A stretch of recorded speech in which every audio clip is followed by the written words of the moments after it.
کرام اور حاضرین انجمن، اب میں تقریر کے لیے ایک بچے کو دعوت دیتا ہوں جس کا نام نامی اسم گرامی حافظ محمد ماہر ہے۔ وہ آئے اور اپنی تقریر سے ہم سامعین کو مستفید فرمائے۔ الحمدللہ رب العالمین والصلاة والسلام على سید المرسلین وعلى آلہ واصحابہ اجمعین، اما بعد فاعوذ باللہ من الشیطان الرجیم، بسم اللہ الرحمن الرحیم۔ وقرن فی بیوتکن ولا تبرجن تبرج الجاہلیۃ الاولی، وقال رسول اللہ صلی اللہ علیہ وسلم، بے پردہ جو نظر آئی کل چند بیویاں، بے پردہ جو نظر آئی کل چند بیویاں، اکبر زمین میں غیرت قومی سے گڑ گیا۔ پوچھا جو ان سے آپ کا پردہ کیا ہوا، پوچھا جو ان سے آپ کا پردہ کیا ہوا، کہنے لگے کہ عقل پر مردوں کی پڑ گیا۔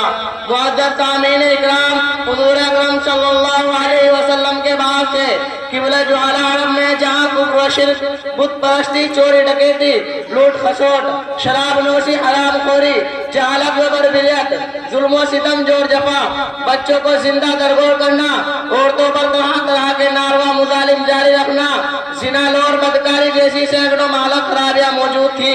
وہیں یہ وبا اور مرض بھی عام تھا کہ عورتیں بے پردہ اور رجا پھرتی تھی اور اپنے بدن اور اپنے لباس کی زیبائش کا علانیہ مظاہرہ کرتی تھی۔ اس بے اخلاقی اور بے حیائی کی روش کو مقدس اسلام کر برداشت کر سکتا تھا، اس لیے ان کا خاتمہ کیا، ان پر روک لگائی۔ وہیں عورتوں کو حکم دیا کہ پردہ کرے، گھروں میں ٹھہرے اور زمانہ جاہلیت کی طرح اپنے حسن و جمال کی نمائش کرتے نہ پھرے۔ وَقَرْنَ فِي بُيُوتِكُنَّ وَلَا تَبَرَّجْنَ تَبَرُّجَ الْجَاهِلِيَّةِ الْأُولَىٰ، یعنی اپنے گھروں میں قرار پکڑو اور دکھاتی نہ پھرو کہ جیسا کہ زمانہ جاہلیت کے وقت دکھانے کا دستور تھا۔ دوسری مقدس آیت میں خداوند تعالیٰ نے حکم فرمایا، وَقُلْ لِأَزْوَاجِكَ وَبَنَاتِكَ وَنِسَاءِ الْمُؤْمِنِينَ يُدْنِينَ عَلَيْهِنَّ مِن جَلَابِيبِهِنَّ، اے نبی اپنی بیویوں اور اپنی بیٹیوں اور مسلمان عورتوں سے فرما دے کہ اپنے اوپر اپنی چادروں کو لٹکا دے۔ اسلام کے پاسبانوں، آج بڑے زور و شور کے ساتھ یہ نعرہ بلند کیا جاتا ہے، مغربی افکار کی تقلید میں پروپیگنڈا کی یورش کی جاتی ہے۔ اہل یورپ اور اہل امریکہ آئے دن یہ اعتراض دہراتے رہتے ہیں اور اخبار کے کالموں میں بار بار یہ سنتیاں چھپتی رہتی ہے۔ اسلام میں پردے کا حکم فطرت کے خلاف ہے، اسلام میں پردے کا حکم فطرت کے خلاف ہے، پردہ انسان کے فطری حریت کے خلاف ہے، پردہ تمنی ترقی میں آڑ ہے، پردہ عورتوں کے لیے قید ہے، پردہ عورتوں کو گھروں میں محفوظ و مقید رکھتا ہے، پردہ عورتوں کو ان کے اعلیٰ حقوق سے محروم رکھتا ہے۔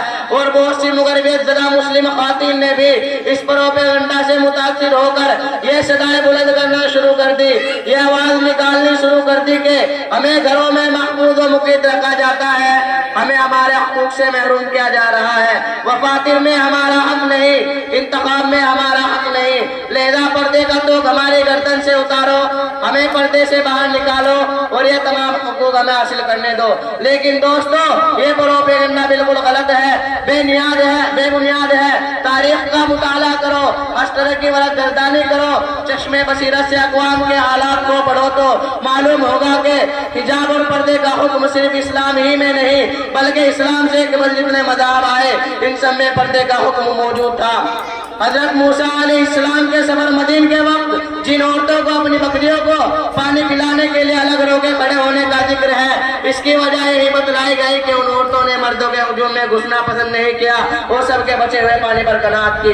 عورتوں اور مردوں میں بے محبت، طلاق، بے تکلم، ملاقات و گفتگو کا رواج دنیا کی پوری تاریخ میں آدم سے لے کر خاتم الانبیاء صلی اللہ علیہ وسلم تک کسی زمانے میں درست نہ سمجھا گیا، حتیٰ کہ ہندوستان ہندو بدھ مت اور دوسرے مشرکانہ مذہب والوں میں بھی بے محابہ اقدار گوارا تھا اور فطری و طبی حیاء کا پردہ ابتدا آخری شاعر رہا۔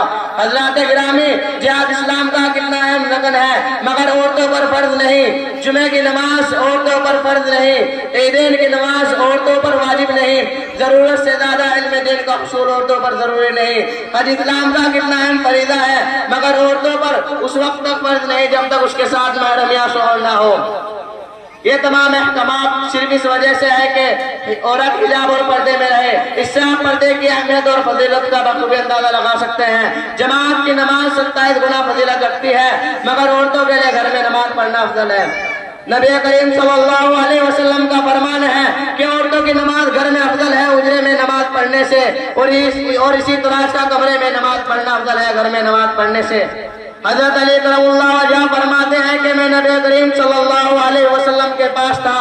آپ صلی اللہ علیہ وسلم نے ارشاد فرمایا کون سی چیز عورت کے لیے سب سے اچھی ہے؟ اس پر تمام لوگ خاموش رہے اور کسی نے کچھ جواب نہیں دیا.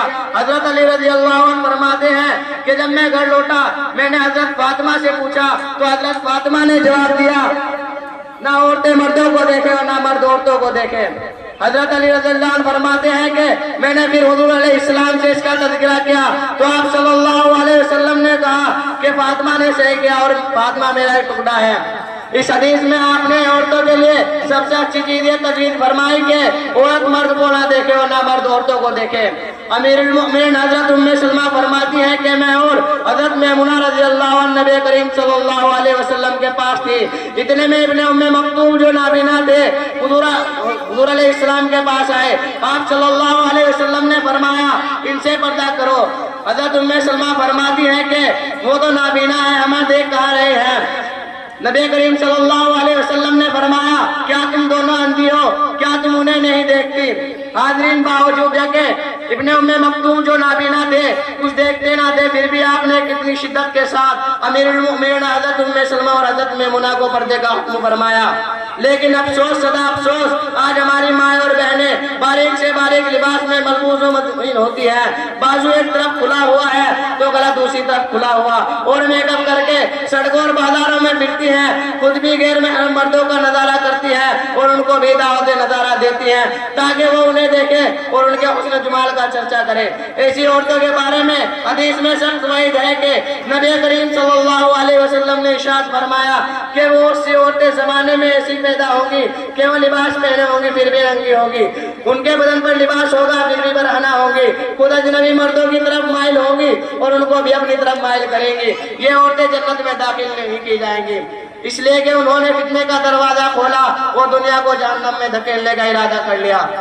اللہ تعالیٰ ہم سب کو عمل کی توفیق عطا فرمائے. وآخر دعوانا الحمدللہ رب العالمین.